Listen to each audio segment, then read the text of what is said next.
नमस्कार दोस्तों, welcome to our new YouTube channel Goosebumps. यहाँ पर आपको रहस्यमय दुनिया से एवं माइथोलॉजी से जुड़ी हुई अमेजिंग फैक्ट्स के साथ हॉरर मूवीज एक्सप्लेनेशन देखने को मिलेगा।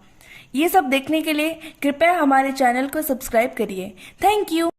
आज मैं एक हॉरर मूवी एक्सप्लेन करने वाली हूँ जिसका नाम है द अनबॉर्न, जो कि एक अमेरिकन सुपरनैचुरल हॉरर मूवी है। इसके डायरेक्टर है डेविड एस गोयर और ये साल 2009 में रिलीज हुआ था। अगर इसकी रेटिंग की बात करें तो IMDb पर 4.7 आउट ऑफ 10 है और रोटेन टमाटोज में 9% ये फ्रेश है। मेटाक्रिटिक्स रेट इसका 30%। चलिए मूवी की एक्सप्लेनेशन स्टार्ट करते हैं। मूवी की शुरुआत के सीन में हम केसी नाम की एक लड़की को देखते हैं जिसे अपनी लाइफ में अजीब रीजंस दिख रही थी। केसी को रास्ते में एक इविल सा डरावना बच्चा दिखता था जिसकी आंखें ब्राइट ब्लू कलर की थी और कुछ अजीब से डॉग्स भी दिखते थे और रात को उसको काफी खतरनाक और गंदे गंदे नाइटमेयर्स भी आती थी। केसी अपनी पड़ोस में मैटी नाम के एक बच्चे की बेबी सिटिंग कराती थी। मैटी का एक इन्फेंट सिबलिंग भी था।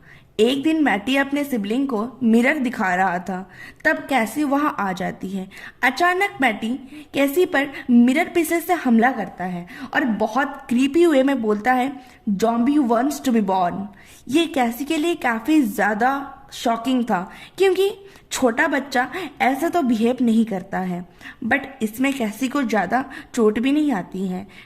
Now scene change to KC's college, जहां हमें केसी के फ्रेंड्स के बारे में जानते हैं।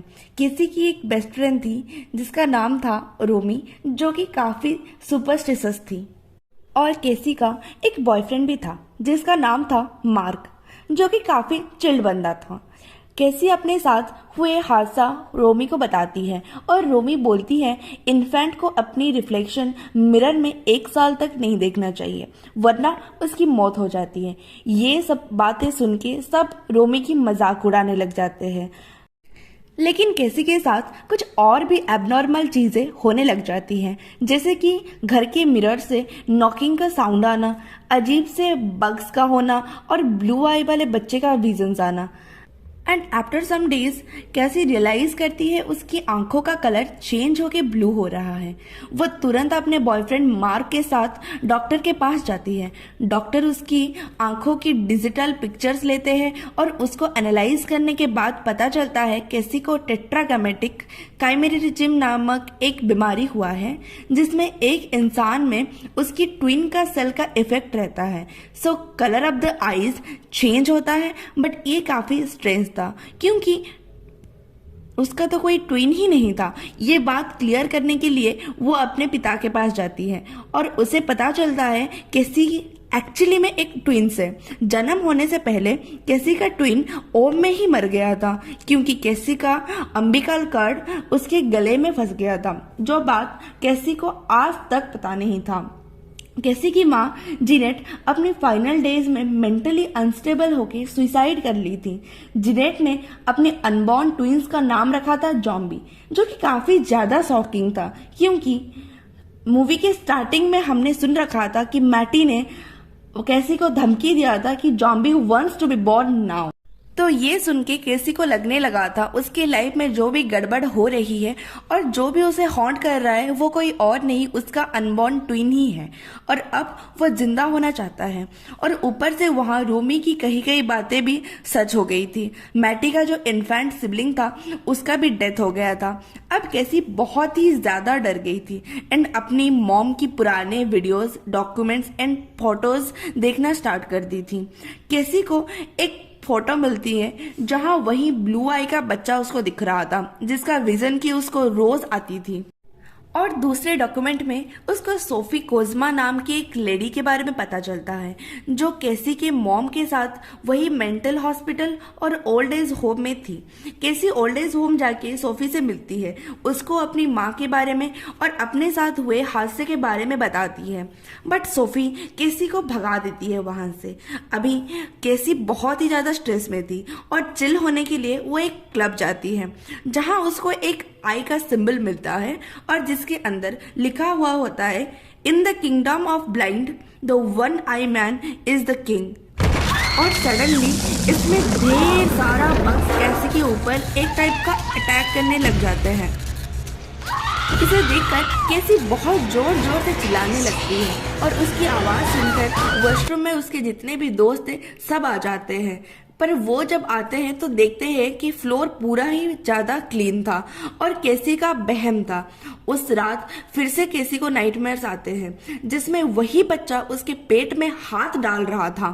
नींद से उठकर केसी के पास सोफी की कॉल आता है जो उसे मिलने के लिए बुला रही थी। केसी वहां से तुरंत ही सोफी से मिलने चली जाती है और सोफी उसे बताती है कि सोफी कोई और नहीं उसकी ही ग्रैनी है। जो बच्चे की विजन्स क्लास केसी को आता है वो सोफी का ही ट्विन है।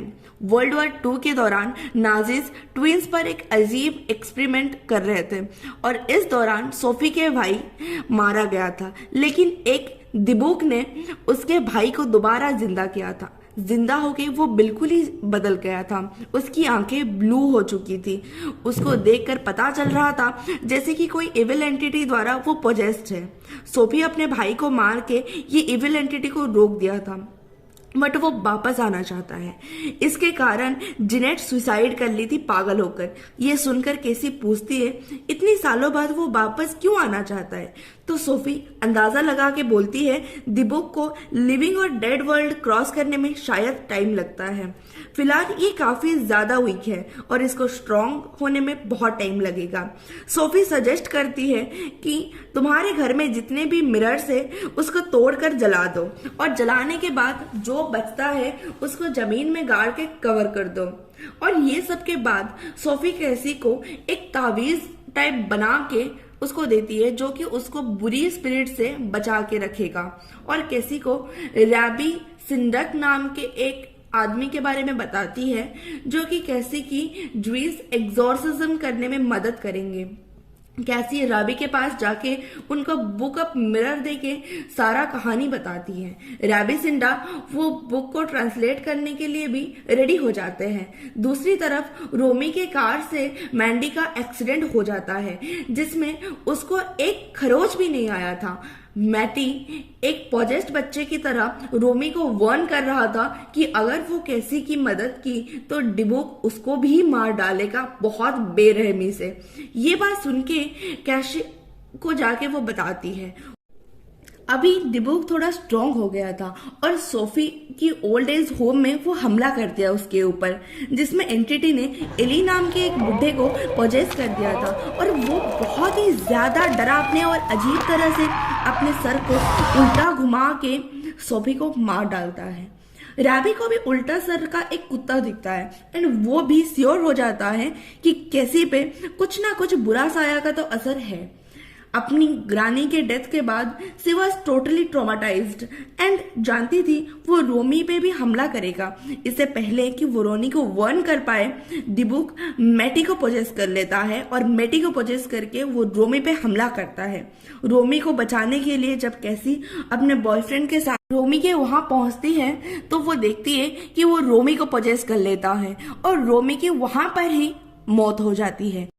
अगले दिन कैसी, रैबी और मैंडी डिसाइड करते हैं कि वो वही हॉस्पिटल में एग्जॉर्सिज्म करेंगे जहां कैसी की मॉम जिनेट सुसाइड की थी। इसमें अर्थोक नाम की एक प्रिस्ट रैबी को मदद कर रहे थे। इसमें 10 लोगों की जरूरत थी जिसमें 10 पीपल रिप्रेजेंट 10 फिंगर्स और एक प्रोटेक्टिव सर्कल बन सकता है। वो रैबी एनिमल के हॉर्न के साथ रिसाइड करता है ताकि स्पिरिट सामने आए। देर रात तक ये एग्जॉर्सिज्म स्टार्ट करते हैं। डिबुक बहुत कोई को हमला करता है और हमले में उनको मार भी देता है। वो एंटिटी प्रीस्ट अर्थोक को पोजेस कर लेता है और प्रीस्ट कैसी और मार्क पे हमला करते हैं, लेकिन मार्क अर्थोक पे हमला करता है और उनको कैसे भी करके बेहोश कर देता है। अब मार्क पोजेस्ड हो चुका था। मार्क केसी पे हमला करता है और केसी अपने बचावे में मार्क को स्टैब करती है। एंड वक्त में रेबी यहाँ पर आ जाते हैं और एग्जॉर्सिज्म एंड करते हैं। ये खत्म होते ही डिबुक हमारी दुनिया से वापस अपने डेड वर्ल्ड में चला जाता है। इसमें मार्क की जान चली जाती है और कैसी बहुत ही ज्यादा दुखी होती है। फाइनली वो डिबुक से उसको आजादी मिल जाती है। लास्ट सीन में हमें पता चलता है कि कैसी मार्क के बच्चे से प्रेग्नेंट थी, इसीलिए शायद उसी वक्त ही वो डिबुक आया था और इनफैक्ट जैसी को ट्विंस होने वाले थे। और यहाँ पर हमारी द अनबॉर्न कहानी खत्म होती है। हम आशा करते हैं कि आपको ये वीडियो पसंद आई होगी। अगर पसंद आई है तो लाइक करिए, कमेंट करिए, शेयर करिए, और ये नया चैनल है, कृपया ग्रो करिए।